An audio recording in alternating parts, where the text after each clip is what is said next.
But I haven't had any slug pressure. But I haven't had any slug pressure. But I haven't had any slug pressure. It's June 8th and I just took the row cover off my kale. I just verified that it is the beginning of June when the root maggot fly is no longer a problem. And I do remember a couple of weeks ago there's a bunch of flies and I haven't seen any since then. Those are my really sad little kale starts that I need to get planted out.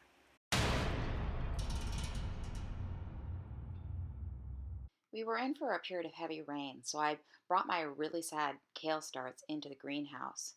But a few days later, I came in to check my basil, and there were holes all over it. I had assumed that the damage to the kale starts was from caterpillars because that's what I saw a lot of last year. And because I had read that basil was impervious to most all pests, I figured things would probably be okay. I started getting a sick feeling in my stomach when I saw the poop and the slug trails. This was slugs. I could just kiss all of my plans goodbye to be able to tarp weeds and grow lettuce and baby greens, plant green manure of clover and things like that. Tyler dragged me back down to the greenhouse, and this is what he found: an invasive slug eating my basil. I had moved the starts back out by the kale, and then when we looked under the containers and the flat, this is what we found underneath there. So this was my new reality. I had thought that maybe in this forested area I would get away with not having to deal with these invasive slugs for a year or two, or maybe longer if I was careful. So now I was having to ask myself, is it going to be as bad as it was in previous gardens that I've had in Wrangell? I'd had a couple of beds in the community garden and also a garden out the road on somebody else's property. And in both cases, I had to share all my produce with the slugs. It's kind of hard to capture the rain on video, but it's been raining a lot.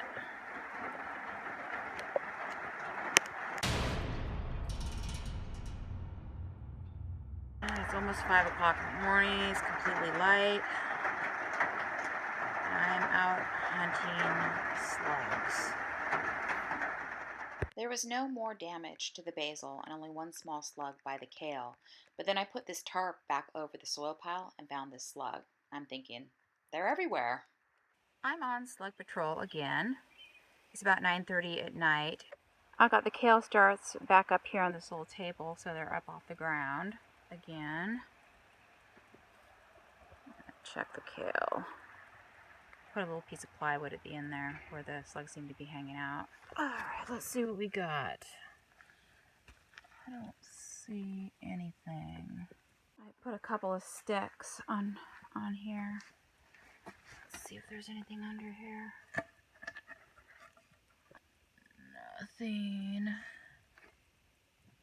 Nothing. Thursday morning, June 13th.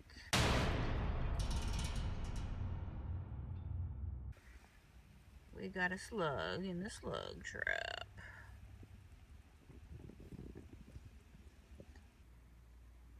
I'm used to slugs, having been raised on the coast of Oregon. The banana slug is real familiar there, and you'll see it even here. It'll be like hanging out in the woods, I don't know, eating fungus and whatever it does. It doesn't really cause any problems. The genus Arian is the problem slug imported from Europe. Just eats gardens to pieces. And I don't know what color we have, black, brown. I think it might be this red one. It's funny, Arian, the master race of slugs. Can you see the robin? He was hanging out in my kale bed. Oh, there he is. He's a big fellow. He's helping me out with bugs, I think. Now, look, he's kind of scratching around, so he would cause some problems if I had some seeds. But I think if I just put row cover over my seeds, and then they can just eat all the bugs, that would be awesome. This first batch of spinach that I cut is coming back, but it is bolting straight to seed. Same thing with these little guys here that I cut later. Going straight to seed. And these guys are growing. The ones that were looking straggly, kind of growing haphazardly, but they're just going to seed. And check out the 30-inch by 30-inch trial plot. Woohoo! We're gonna make some babies. And going from the spinach over here to the radishes. 30-inch by 30-inch trial plot.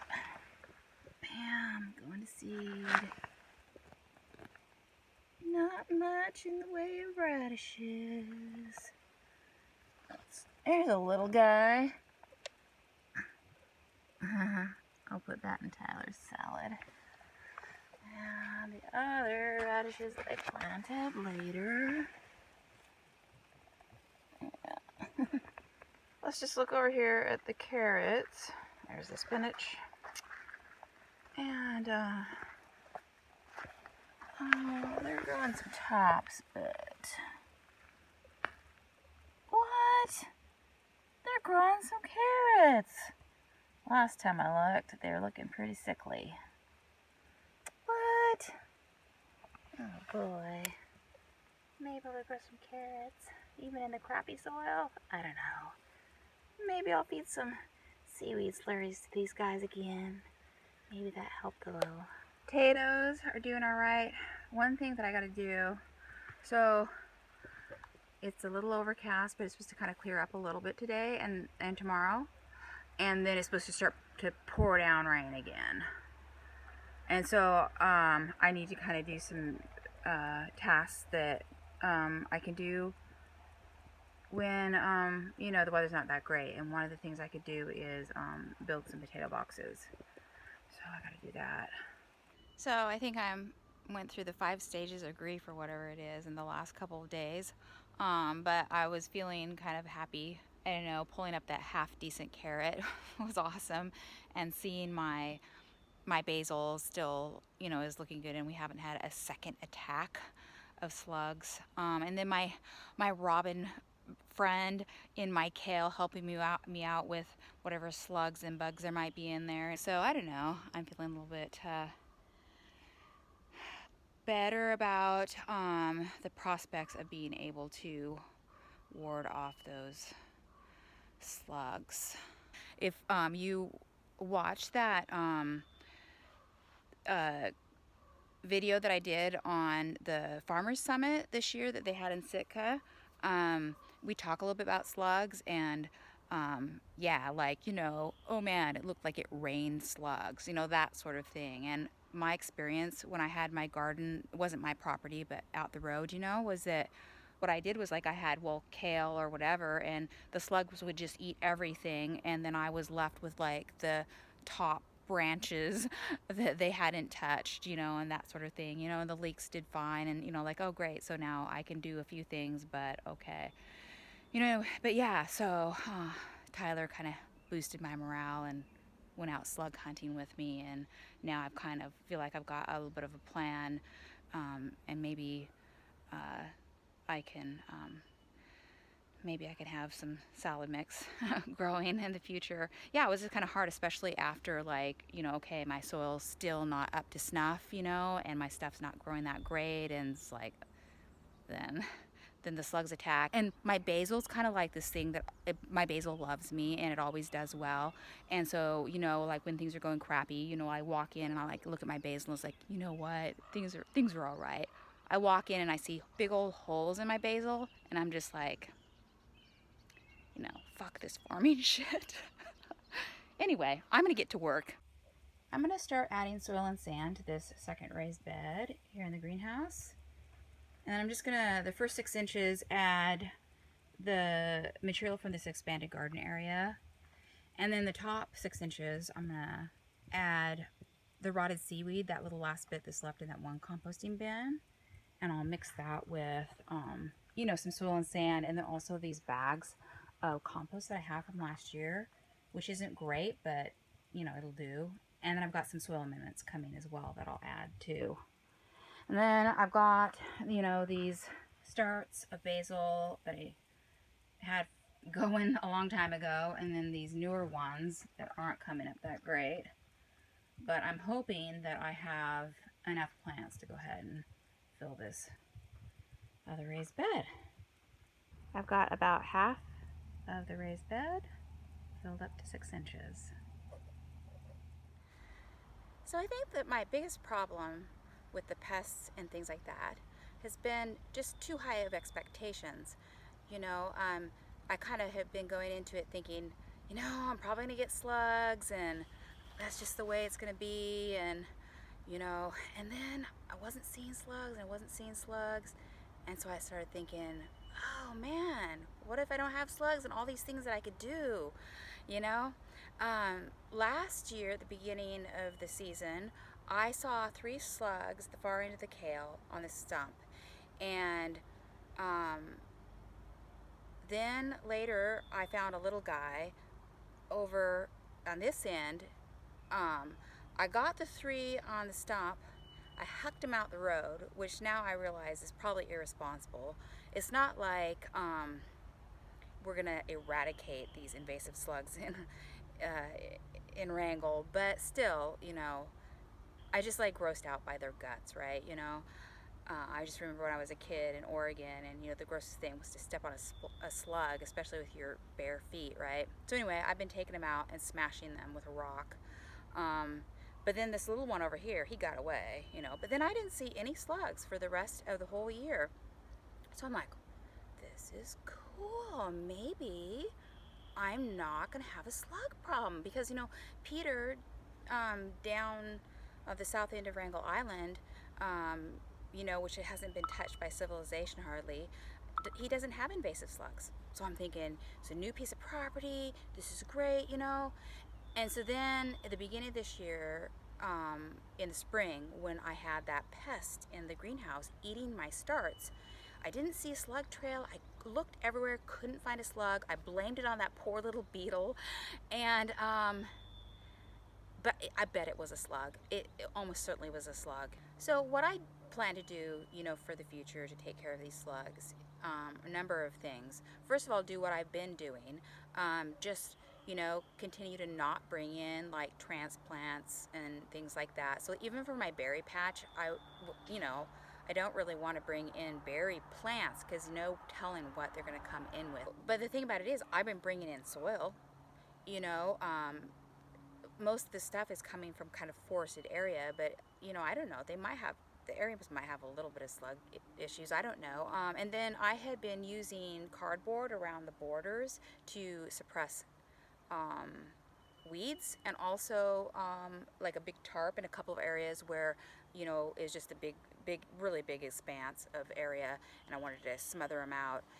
And that's just slug habitat. So what I've been thinking instead is like doing like a big old sand moat around the garden, and it's not like it's going to stop the slugs. I mean, they crawl across pavement, but it will discourage them. And then continue to do what I've just been doing, putting the boards out. That's kind of a trap. They go in under there during the day, and then you can check. Oh yeah, so the other thing I was thinking is that I could put like my baby greens and lettuce, like the baby spinach and lettuce, maybe more central in a garden. And so far, the spinach wasn't touched, and the lettuce hasn't been touched. So maybe that would be something I could do, unless the whole garden gets infested. One thing that they talk about is that it's good if you till your soil, because it breaks up the slug habitat. And I had been hoping that I could do kind of more like a low till sort of situation where I was using a broad fork and a tilther to prep the beds. But it might be that I really ought to till. I was super excited that I was like, I'm going to be able to use a green manure. I'm going to be able to use clover to fix nitrogen into the soil. And then once I'm like, okay, I've got slugs, and it's like, no, I better not do that. But I think I might go ahead and put clover out in the new area, just because supposedly there's no slugs there right now, and it just would be such a huge help to have that in there. But I had been thinking about, okay, my soil out here isn't quite up to snuff, and I really need more nutrients in it. I could just plant clover in these areas. For the rest of the summer, you know? And now I'm thinking, I don't know, maybe I don't want to do that. One thing I'm not going to do is I'm not going to get like nematodes or parasitic wasps or whatever and bring them in. And I just don't want to be like shipping a bunch of stuff up here to Alaska to deal with my pest problem. And I'm not going to use a bunch of toxic stuff, you know? I want it kind of be like an organic type solution to what I'm doing. So what I did today was not actually a whole lot, but I weeded everything except for the pathways. I have my wheel hoe. I've had it for a number of weeks, and I really want to do a video on it. So I went ahead and put some of that seaweed slurry in between all of the carrots, that little patch of radishes, and even between my lettuces here. And then I took the leftover seaweed and I just kind of lumped it on um, underneath the kale in this one bed. And I'm gonna I don't know if this is a good idea with slugs or not, because I don't know how salty that stuff really is. And when it's wet, you know, they could easily climb over it. It's when it dries up that it gets really hard, and it even it's hard even to get in without gloves. It hurts. I know that they don't like it, but I don't know if it's even really of an experiment. But I've got one path has the seaweed remnants on it, and one path does not. So I turned under this whole bed of spinach that was going to seed. I'm not quite sure what I'm going to do with this garden patch for the rest of the year. I'll have to figure that out. For those of you who like deer, I have added an obscene amount of deer footage. And all you want to do is go eat the skunk cabbage. That's me. That's my tripod. I was just taking pictures of me talking to myself.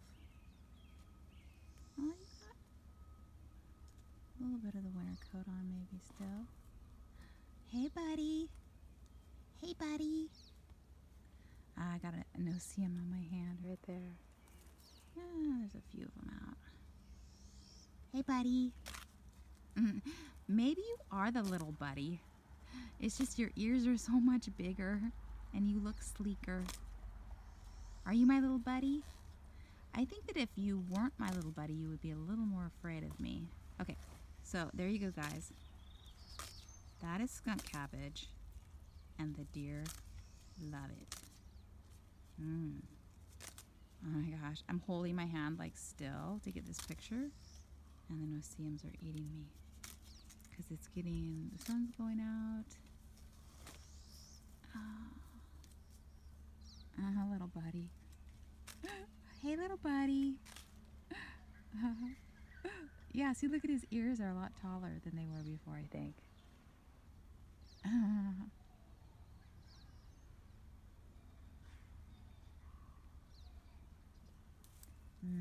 Skunk cabbage. Little buddy. I haven't seen your mama around in a while. Does she have babies? That's so funny. He's so close to me, I'm almost going to have to zoom back out again. Check this out. Hi, buddy. Huh. He is literally 10 feet away from me. Not afraid at all. It's because he's known me since he was a little fellow. Right?